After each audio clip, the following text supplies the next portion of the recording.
Oh, what's up, everybody? Oh, it sucks having one car. I just got dropped off at the barn, and I was taking a look at the diesel here.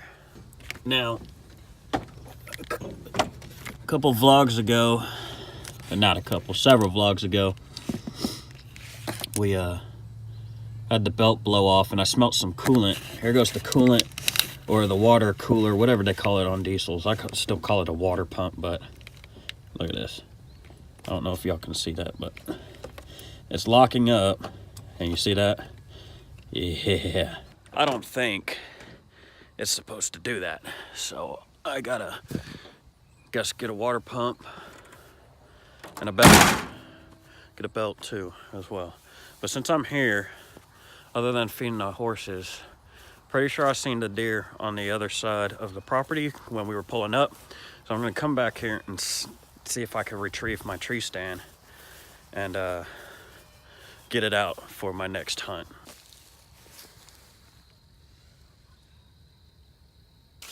Golly, there's mountains everywhere on the edge of this field. Let's see if I can sneak in here. And my allergies are going today. Sneaking in here is gonna be damn near impossible. Make sure I don't bump anything. I completely forgot I put that stupid bait crap out here. I see the salt block. I don't mind putting out a salt block, but I don't know. I'll take a look at it, see if anything's even hitting it.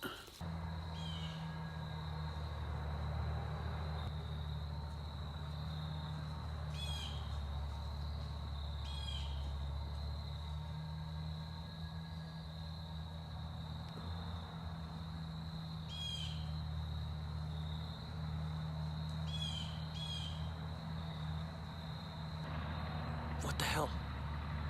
It's like 20 turkeys. They're still running around me. And I'm on the phone today because the camera's at the house. Which, by the way, sorry guys for the audio yesterday. I don't know if my auxiliary port on the camera is messing up, but alright, I think they're slowly drifting away. But look at this. Look what this is actually kind of interesting. I didn't think that liquid stuff would work so well, but alright, so there goes the block and the powder, which is barely touched. I see little marks on the block that something had licked on it. Look at this, these little bald spots. It goes in a perfect around where I poured the liquid, and I did it right here too as well. Poured it. That's kind of funny. I just stood up and they still haven't moved. I don't know if they can see me. Man, I need to get my tree stand. Watch, we're gonna wind up bumping a deer. And I'm gonna have to add that to my little challenge that I have every year. This is ridiculous. I mean, I heard footsteps, and my depth perception on hearing is off. And I thought there was something behind me, and I'm looking, and I'm like, okay, do I need to go, hide somewhere so I don't bump anything? And so I get up, and sure enough, there's like 8 turkeys looking at me. And they just, whatever, kept on freaking walking. I don't know, they went straight to where my stand's at right now. But this stuff is still here, so I cannot hunt on this property or at least in this area of the property, until this crap goes away. I honestly may bring some, like a bucket, and just scoop the crap up so I mean, that's clearly the deer do not like that powdered crap. I don't know what the hell it is, but alright, let's see if we could try to retrieve my stand now.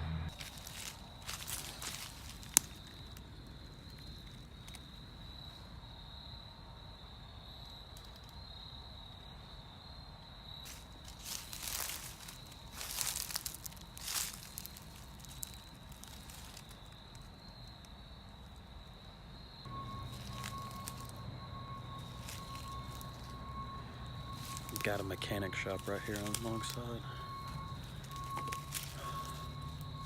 These mosquitoes gotta go though. Oh, we found a few scrapes, so I don't normally target bucks. I don't. I enjoy, seeing where they've gone. There goes another one.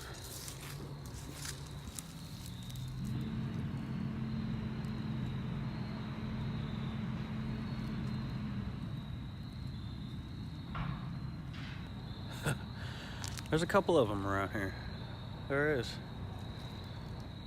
I mean, I'm not gonna bore y'all and just keep on showing y'all scrapes, but they're little. I don't know if that's how they're supposed to be, like when they're first being started up or what. I'm used to seeing like established scrapes in the area, but there's, oh, this is the trail that I had my trail camera on that I never got anything because my trail camera crapped out on me. But look at this. I mean, it is well used. This just goes all the way, and that was the original area where I had the trail camera up. And where I normally walk is along this dried creek bed. But honestly, I wanted to see if there was any more sign of deer.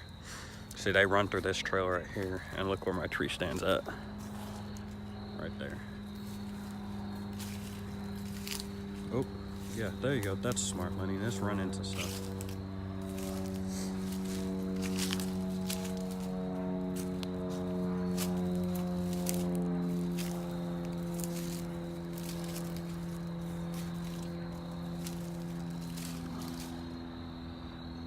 I go all the way to that fork, but I don't think I'm gonna use that tree. No, I started on this tree early season, but this is a good location. Like the stand's right here, and they come from right there. But I'm thinking because this tree's in my way, I don't want to cut it down, just because I really don't want to make the noise to do so. And I'm so used to hunting on public land where I can't do that anyways. But there's this tree right here. It's one of those. It's one of those things where you thought you found a good tree, you get, 18, 20 feet up, and then you look beside you and there's a better tree. Yeah, so if I hunt this, well, no, when I hunt this area of the private land in the later season, late season where it's bitter cold, this is definitely gonna be my tree. Because it also gives me a clearance right here where I've noticed most of the bucks come from, and then it gives me a straight shot. So I'm gonna cut in the middle of this vlog because I'm sure some of y'all have noticed it. How in the hell did I not feel that mosquito in my head? Right here, where a lot of the groups of does and fawns come through. And assuming on the way here to the barn, I didn't see any of the younger bucks running around with the does. I'm assuming they're starting to separate off. So more than likely the bucks are running with each other right now. Meaning here in the next couple of weeks, as the temperature drops and the moon phases go, the rut will probably be starting up here. Made it in and out without bumping anything. Maybe those 6 or 8 turkeys, but they didn't really look like they were freaked out when they saw me, or at least I'm assuming they saw me. They had to have seen me. Saw. And look at this. This is my 20-something-year-old tree stand, or at least I'm assuming. I bought it from brother-in-law's friend. And he said he had it, I mean, he was like 30-something years old, and he said he had it since he was like 16, so. Basic. Your old tree stand right here. Yep. Nothing fancy, no special seat, no special hand warmers or whatever the crap they make nowadays. Now, don't get me wrong, if I just had pockets full of cash, I'd probably have one of them fancy, self-climber tree stands, but since I don't, I'm not gonna sit there and waste my money on it. Oh, and I could use that for something else, like fixing up the diesel. So I've used this as my first tree stand I ever bought, and it's the only tree stand that I've bought. I got Chelsea a stationary tree stand, and then I have a second one that my buddy let me use or have. He never really hunts, so I'm assuming have. But yeah, that's my tree stand right there. I took it down because I am planning on going to, hey, you can wait a second. You can wait. No. Never fails. Always needing something. What was I talking? Oh, I plan on going to a piece of public land by my work. I went there back in the beginning of the season, and I wasn't there very long because of the mosquitoes. So I never really vlogged that piece of public land. That was my one more piece of public land that I prefer to walk into, and I never vlogged about it. So I'm gonna go back there. Don't worry guys, I still have areas where I have to take the boat but I recently got blessed with a lot of overtime. Stay on track. I enjoy this tree stand. You know, it gets cold. I do buy a little cheap padding seat from Walmart for it to put on there. On the seat. Let's just take a look at this a little bit. It's kind of pointless if I'm not actually showing y'all.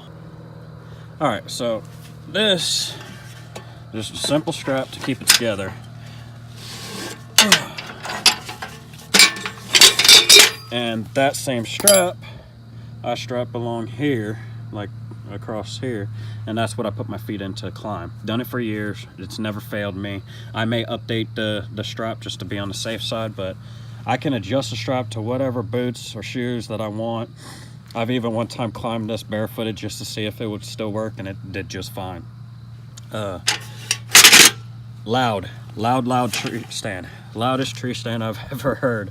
But I enjoy this. It's got a big platform, so I can actually come up here, and while I'm sitting where the seat sits right here, underneath the seat I can put my backpack. I don't have to worry about hooks or straps or anything when I'm on public land. So everything fits up on here. I've even had it to where I just turn the seat like this on the tree and move it out of the way, and I've actually sat on the platform itself just because I can. Other than it being loud, my other pet peeve would probably be I